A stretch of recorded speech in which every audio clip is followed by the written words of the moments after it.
বিফলে নারিনের সেঞ্চুরি, অবিশ্বাস্য ইনিংসে রাজস্থানকে জেতালেন বাটলার। ইনিংসের শেষ পাঁচ ওভারে কার্যত একার হাতে নাইটদের হাত থেকে ম্যাচ বের করে নিয়ে গেলেন বাটলার।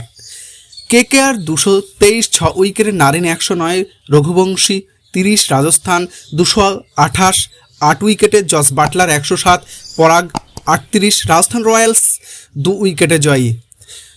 তখনও নাইটদের ভাগ্যের হার লিখে ফেলা হয়নি। কেকেআরের অন্যতম কর্ণধার শাহরুখ খানকে দেখা গেল বিমর্ষ, তিনি হবেন নাই বা কেন। মাত্র কয়েক ওভার আগে ভাবাই যায়নি যে ঘরের মাঠে এই ম্যাচ হারতে পারে নাইটরা, কিন্তু সেই অসম্ভবকে সম্ভব করলেন জস বাটলার।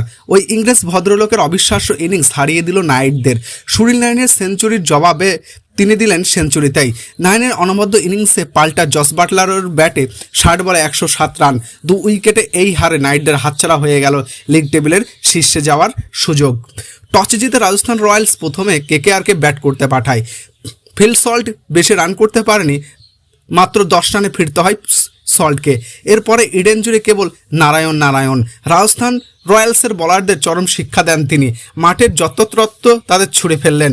মাত্র 49 বলে সেঞ্চুরি, সব মিলিয়ে 109 রানের ইনিংস, 13টি বাউন্ডারি এবং 6টি ছক্কা। তার মারকুটে ইনিংসে এবং রঘুবংশে 18 বলে 30, রিঙ্কুদের 9 বলে 20, কামিওতেও ভরে নির্ধারিত 20 ওভারে কেকেআরের তুল্য 223 রান।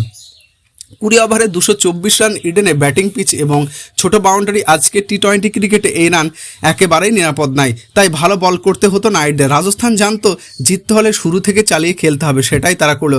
যশস্বী জয়সওয়াল, জস বাটলার শুরু করলেন মারকুটে ভঙ্গিতে। জয়সওয়াল 19 এবং সঞ্জু স্যামসং 12, জলদি আউট হয়ে রানের গতি কমাতে দিলেন না বাটলার। রিয়ান পরাগ 14 বলে 34 রানের দারুণ ইনিংস খেলেন। মাঝের দিকে কেকেআরের 2 স্পিনার দ্রুত 3 উইকেট তুলে নিয়ে চাপ বাড়িয়ে দিলেন, কিন্তু তারপরেই শুরু হয়ে গেল বাটলার শো। ইনিংসের শেষ 4 ওভারে কার্যত একার হাতে নাইটদের হাত থেকে ম্যাচ বইয়ের করে নিয়ে গেলেন বাটলার।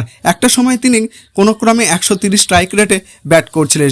শেষ দিকে যেন ঝড় তুলে থেকে 19 ওভারের মধ্যে 87 রান তুলে নিল রাজস্থান। শেষ ওভারে দরকার ছিল মাত্র 9 রান, সেটা তুলতে বিশেষ বেগ পেতে হলো না বোলারদের। আইপিএলের ইতিহাসে এটাই সর্বোচ্চ রান চেজ।